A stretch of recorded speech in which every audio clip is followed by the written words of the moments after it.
Good morning.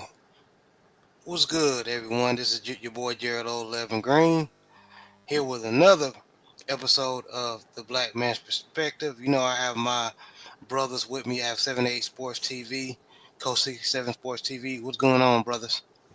Peace. I'm blessed and highly favored. How y'all gentlemen doing this morning?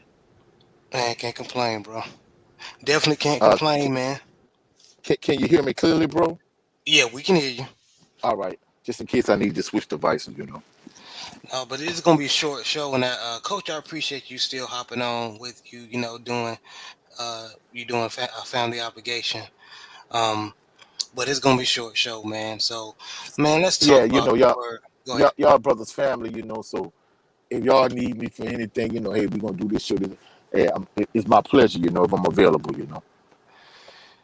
Yeah, we appreciate you, man, and we appreciate you too, General. Really appreciate you, brother. All day, bro. Much love. But let's go into it, man. We're gonna talk about the word humble. That that word reared its ugly head again, especially during the Shadur Sanders debacle during the draft. Uh, but I'm gonna do something different. I got a quick video I want to play for the audience to just get the gist of what we're gonna talk about this morning. And salute Shalala Ya. I appreciate you, sister. She said salute, beloved Gerald 11 Green. Appreciate you, always supporting, sister. But let's get into it. Let me know if y'all can hear it.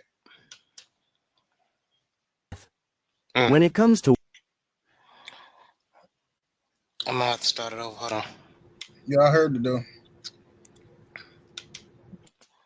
All right. black athletes, you hear the word humble. This is a word to verify what type of black man or woman white society has to deal with. When it comes to white athletes, they can be bold, brash, and unapologetic most of the time. This mindset is said came from all the way back when Jack Johnson, the first black heavyweight champion, won the title. He was very confident and bold, which caused many riots in those days. When Joe Louis came along, white society could tolerate him because he didn't brag and he was a polite gentleman, but unfortunately Joe Louis ended up dying broke, beaten by a racist government who allowed IRS to ruin Louis after he was a big morale booster during World War II. Fast forward today, the word humble reared its ugly head again during the 2025 NFL Draft involving Shadur Sanders. This episode of Black Man's Perspective, we will discuss why the word humble is used for black athletes or black people in general. All right, brothers, let's go into it. All right. So, since slavery and Jim Crow era, a black person couldn't act equal to a white person or a slave master. And the reason why I say slave master, because it was, of course, mainly the slave masters back in those days were white, but you had Indians that owned slaves, you had Mexicans that owned slaves, so that's why I put slave master. Do we still see this today? General, I'm going to you. Yeah, absolutely. As we see it with in every aspect of society, a black person is expected to appear to be non-threatening, and your confidence or being sure of yourself is a threat to white supremacy. They want you to have your head down. They want you to either put on some character, some clown character, so they can feel secure. Oh, this Negro is no threat because he's a clown. Look at him. So we have to be the buffoon, Sambo, uh, talk bad about each other, or we gotta walk around defeated with our head down and begging and pleading for a job or some type of handout from them. Anytime you have self confidence and belief in yourself and say, "Hey, I can do it. I can do anything." You know what I mean? I believe I'm. I'm from the people of God. I was born. I was made in the image of God. I can do anything. You start talking Mm, like that. mm. You start talking like that. That's a threat to them, and they want to wipe that smile. And they have shown you that throughout history. Anytime, I don't care, whenever it is, whenever black people are happy about something, motivated about something, they find a way to slap that smile off your face because they don't want you to be happy. Nothing makes white supremacists more angrier than black people smiling together. One black person smiling by itself don't mean nothing. You get two, three of them together smiling, what them niggas up to? What they up to? Don't be smiling with your son or your family now, because now you really gonna be in trouble. Mm. So that's what they do, man. And I'm gonna throw another history fact toward y'all. Or y'all brothers probably knew this, but just for my audience, do y'all know where loitering came from? Loitering. I heard a long time ago. I heard somebody talk about it, but go ahead, break it down. During the Jim Crow or the beginning of the Jim Crow era. Um, if a lot of black people were caught standing around or in a group, they immediately was thrown in jail or apprehended. So they created loitering. That's where loitering came from. Mm-hmm. Yep, makes sense. Definitely makes sense. Yes, sir. And Coast 67 Sports TV, brother, what's your opinion?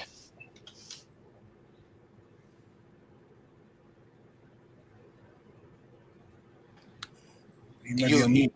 you on mute, bro? Well, he's not on mute. I think he just can't. Oh, Um, okay. he Okay. in a bad spot. It's all good. Yeah, it's all good. Yeah, once you are able to get your audio together, Coach, let me know.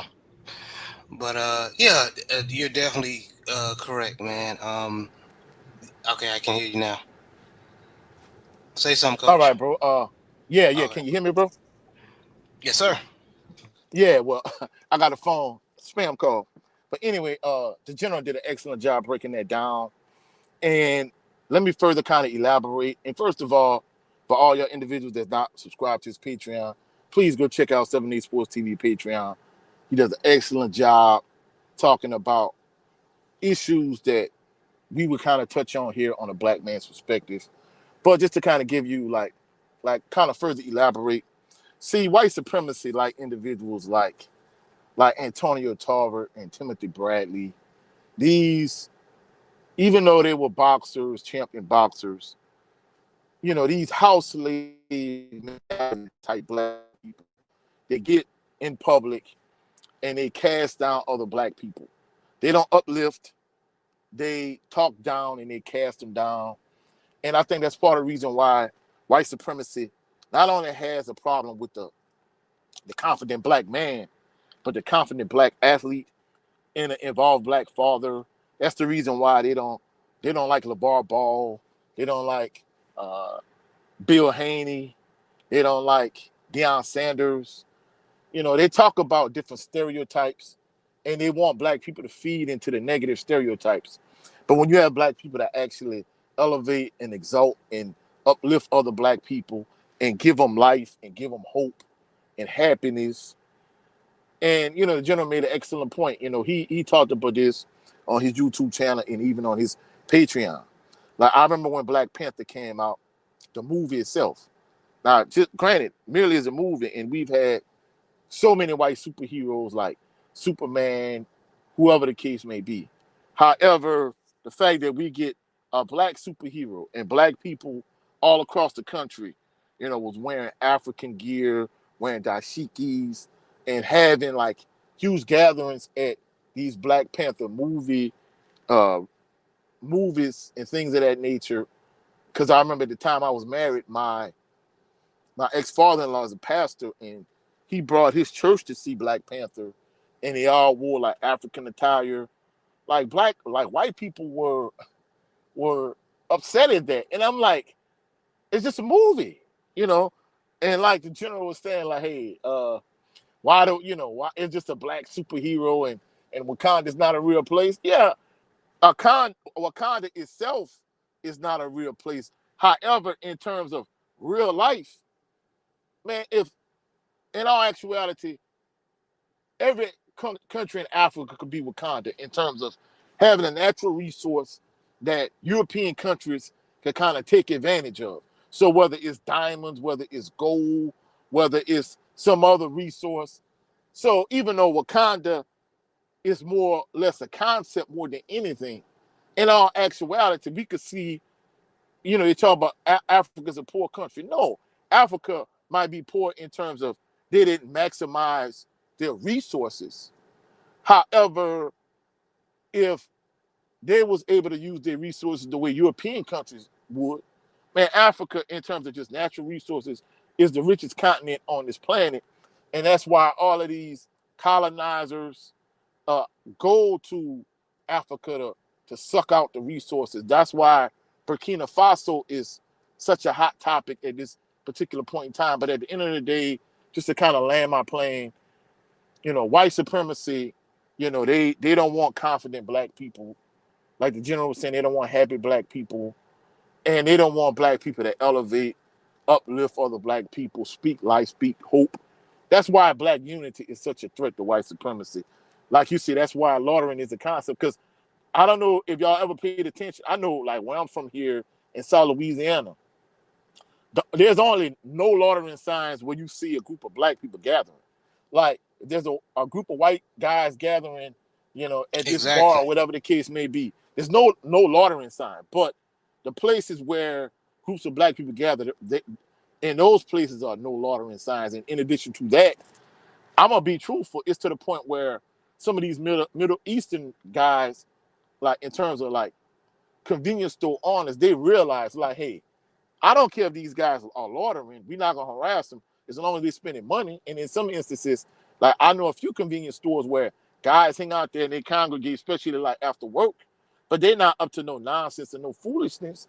They don't mind those guys hanging out. If those guys, I don't care whether they're drinking beer, they're drinking soft drinks, whatever the case may be, as long as they're spending money. And in many instances, people are patronizing these establishments. But I've seen so many times over the years where you would patronize the establishment and you stand out front the establishment and you would talk and they would run you away, and that kind of deterred the business. And they, at least unlike white store owners, they came to the realization that, hey, guess what, as long as these guys are spending money, I'm not bothering them. But in terms of black unity, black people gathering, black people being happy, uh, they want you humbled and they won't keep you basically on the bottom of their foot so they can kind of step on you and oppress you and keep you down.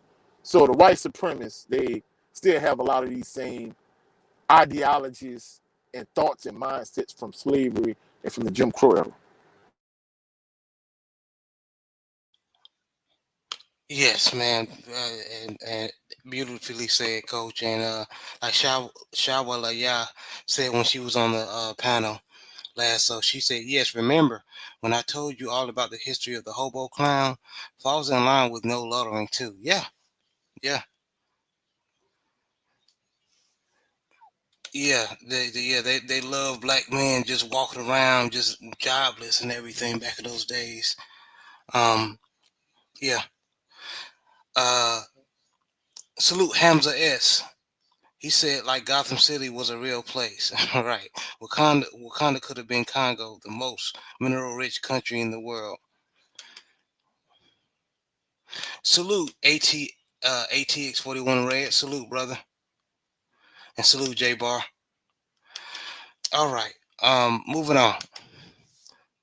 Is being black and confident putting a target on your back? So you notice I got brother Deontay Wilder. You notice I got brother Muhammad Ali. Um and me personally, I thought Deontay Wilder he would show confidence, but he was Southern gentleman, and Right. he still got haters, man. So I don't get it. But yeah, the question goes to you, 78 Sports TV.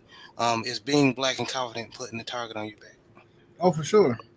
The best way to keep to trick white folks and white supremacy and to have them not really pay attention to you or not see you as a threat is to do what a lot of these jigs like Taco Hat and them do. They come in always laughing and giggling and bucking their eyes, and they put on these characters of black people.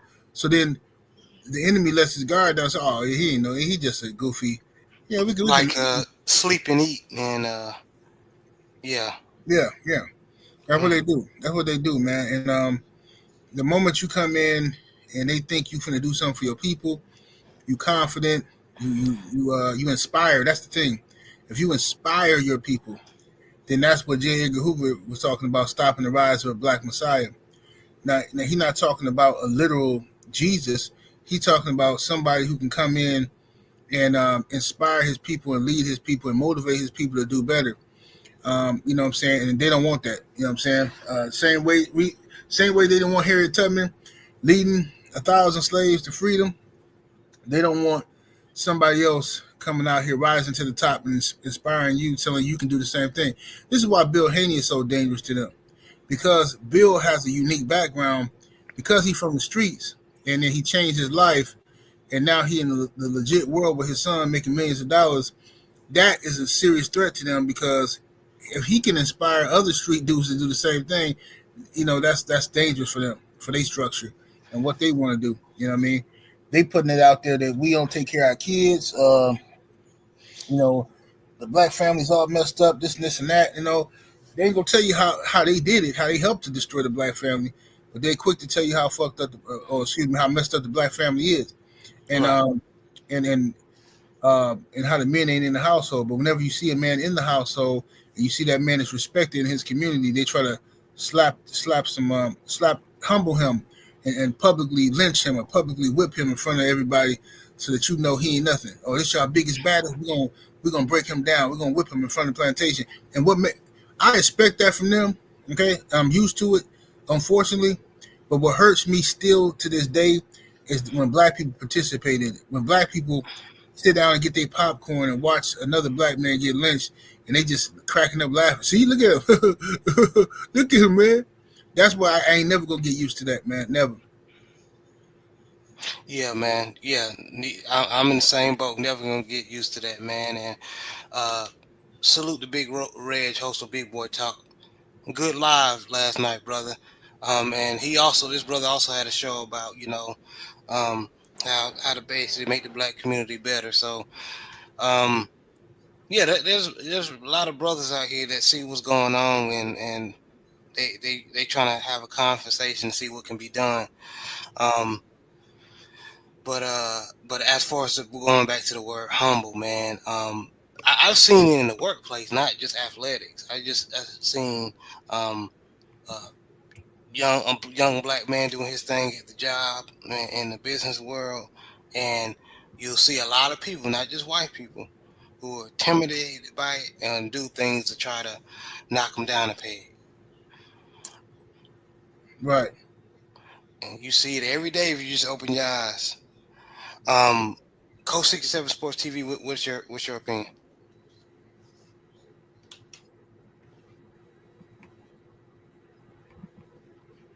You might have to step away for a minute. Yeah, you gotta. Okay, salute Brent Fox. He says, salute General, my brother's working on a project, but still listening and supporting. I appreciate you, man. Yeah, salute, brothers. Lieutenant. Yes, sir. And moving on. How can a black person convey confidence without coming off as arrogant? It's impossible. Hmm. It's impossible for white. If we talking about not coming across as arrogant to white people, it's impossible, because as soon as just a smile was enough for them to think you being arrogant. You know what I mean? I sit there and Mm-hmm. I watched the interview with Tiger Woods when he was young, and this man ain't wasn't talking crazy or nothing. He simply said he would like to win tomorrow in the contest, and dude say, win? You just got here, and you're already talking about winning. He's like, well, yeah, I mean, I want to win. Oh, but some people say that's offensive for you to come here and presume that you're going to win. And like, what are you talking about, dude? That's what they. I'm telling you, fam. They they have been told from day one in this society that they are superior to you. Mm-hmm. Um, you know, you might be a better athlete and stuff like that. You're a better worker and all of that kind of stuff as far as physical attributes, but they are more intelligent than you, and they this and that, right? And they Mm-hmm. really believe that they can talk down to you and psychologically ruin you. And a lot of black people let them do that. You know what I'm saying? Because a lot of black folks worship these people lifestyle and the way they carry yourself and all that kind of stuff. I don't. I just didn't grow up the same way a lot of people grew up, and I never grew up with a fear of these people. You know what I'm saying? So I see them. I don't see them as somebody I need to be looking up to. You know what I mean? I know who I am. I know who my people are, and I'm proud of that. You know what I'm saying? But any type of confidence or belief in oneself is going to be a threat to white supremacy because you're not supposed to have nothing that they didn't give you. So if they didn't give you confidence, you ain't supposed to have none. Yeah, yeah, man. And it's funny as you said that because notice the two pictures I got in the background. I got Joe Lewis, which in the my quick video explain like he was a champion, heavyweight champion that white society could palate was palatable for them, and they still treated him effed up. And then you got Barry Sanders, who every time he scored, he never danced, he never, really talked smack. He just gave the referee the ball. Soon as he retired, because them badass teams he was on with Detroit Lions, he said, "Hey, I need to rest my body. I can't take it no more, or my mind is not in it." They were talking shit about him. So you're right, 78. Damn if you do, damn if you don't.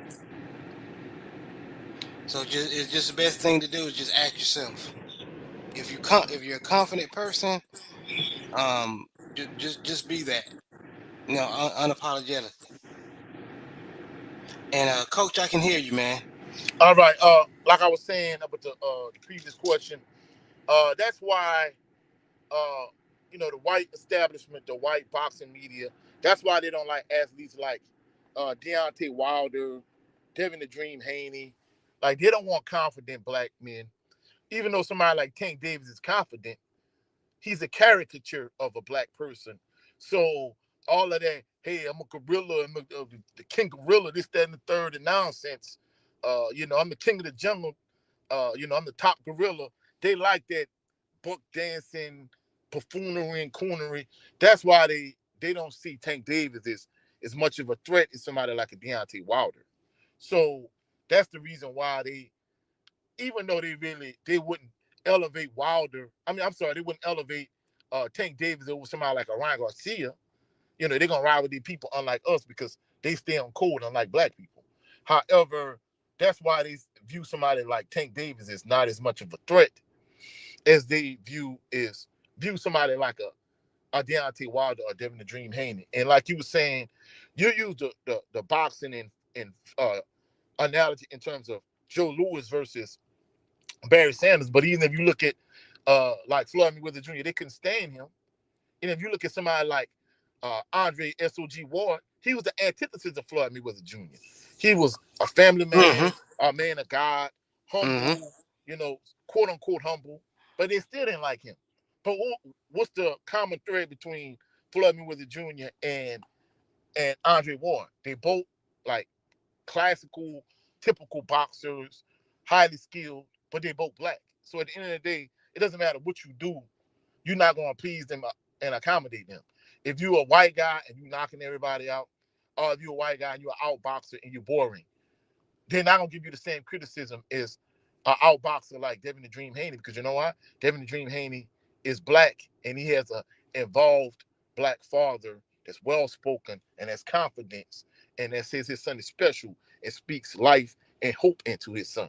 Now, in terms of this particular question, how can a black person convey confidence without coming across as arrogant? Like the general said, that's impossible. I mean, even somebody like myself, I'm in the field of education, and I know if I'm at certain schools, I'm gonna just be honest with you. If you're at a predominantly black school, that comes with one set of issues. If you're at a predominantly white school, that comes with another set of issues. And somebody that's like a physical education teacher, hey football, hey basketball coach like myself, I know I'm at a white school, you know, they're not gonna like, me talking a certain way because I speak positivity in life and hope into every student, whether they black, white, orange, purple, yellow, green, whatever the case may be.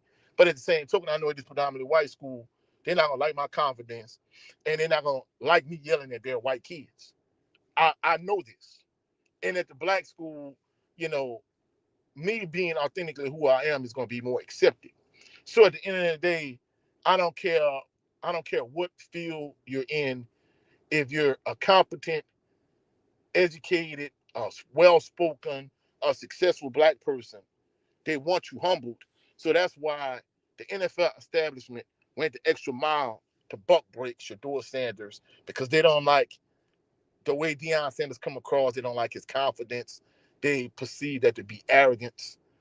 Uh, even if you just a little bit overconfident in their opinion, they view that to be arrogance. Facts, and they told on themselves. Like a lot of them came out. The NFL teams who passed on them. One of the first things they said they didn't like how he interviewed, and he was again, he didn't come off very humble.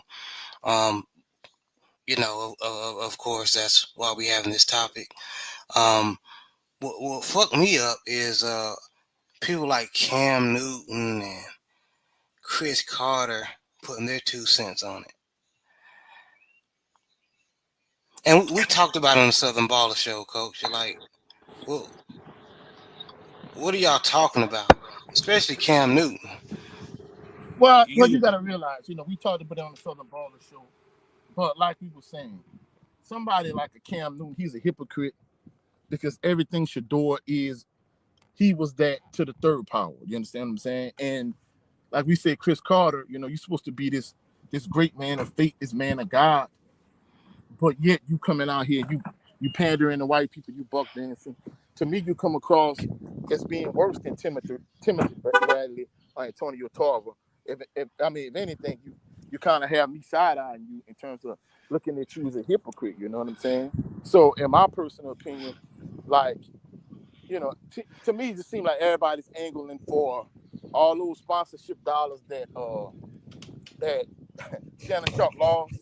Seem like all Mhm. these buck dancing former professional NFL players seem like they're trying to pick up all of those dollars that he dropped. Seem like they are trying to pick them up and they're trying to pander to sponsors and so on and so forth.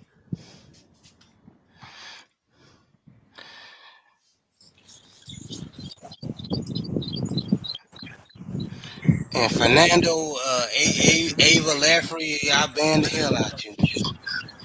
Uh,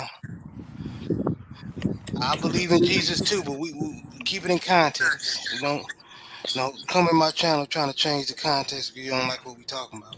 And see, Bad it. that's I didn't another see what thing. he said. What you talking about? Hey, that's another thing too. I'm a man of faith. I'm a man of God. But I'm not one of these.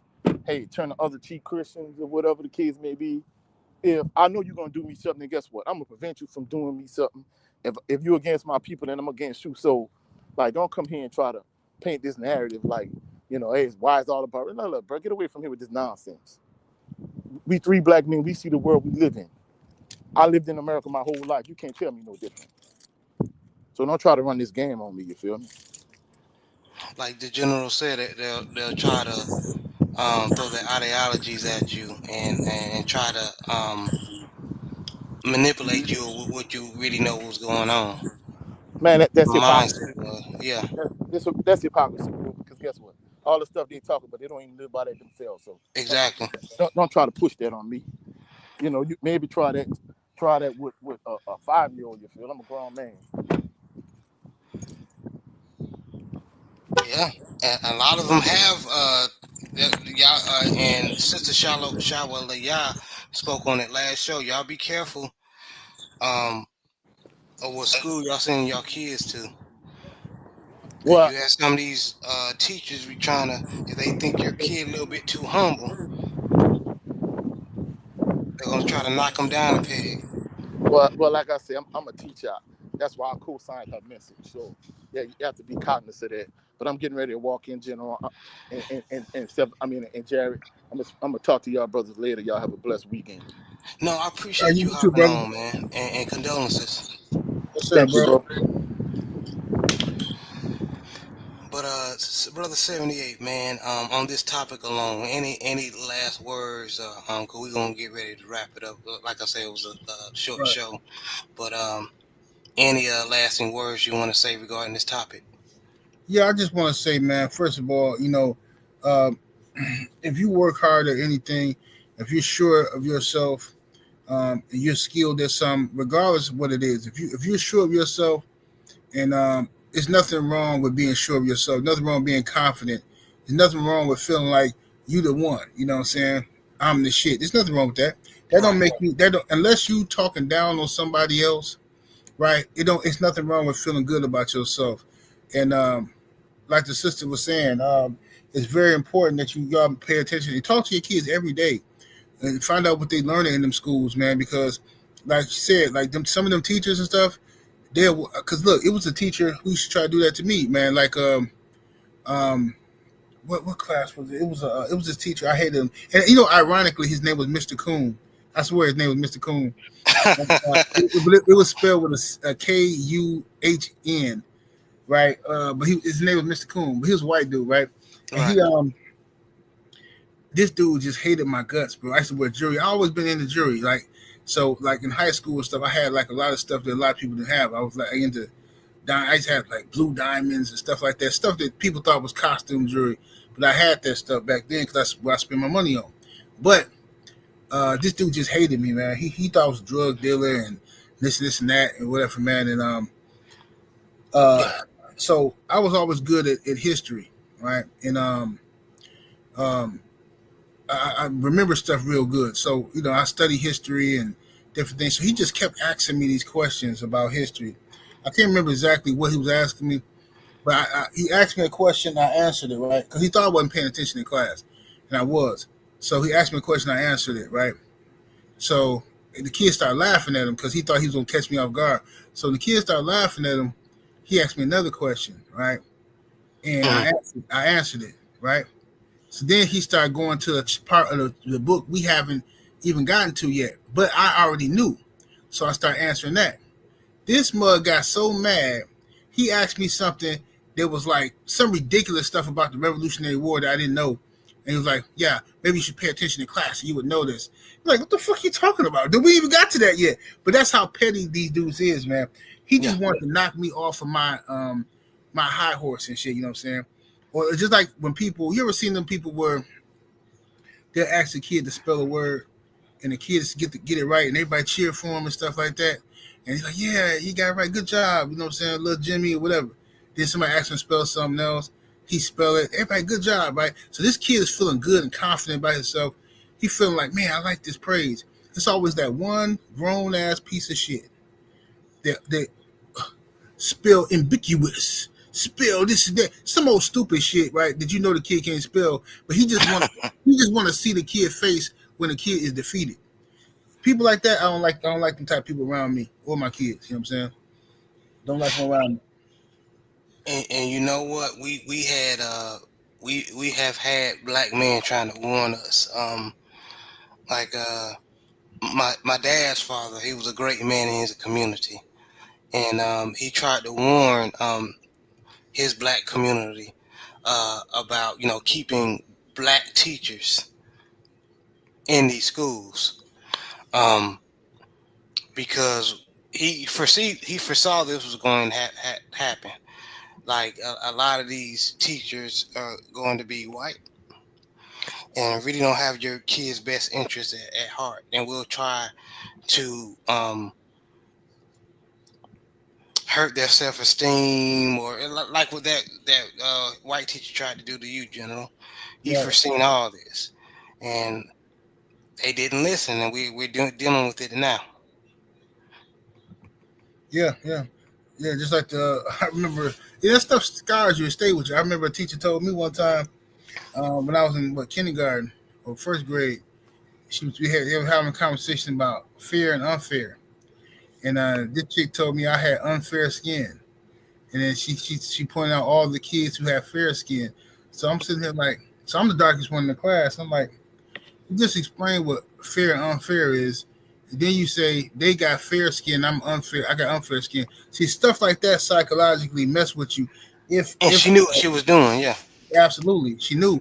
But the good thing for me is that my parents was pro black to this day. So you know, Mm. so that what I was being taught at home countered what they were trying to teach me in school. You know what I'm saying?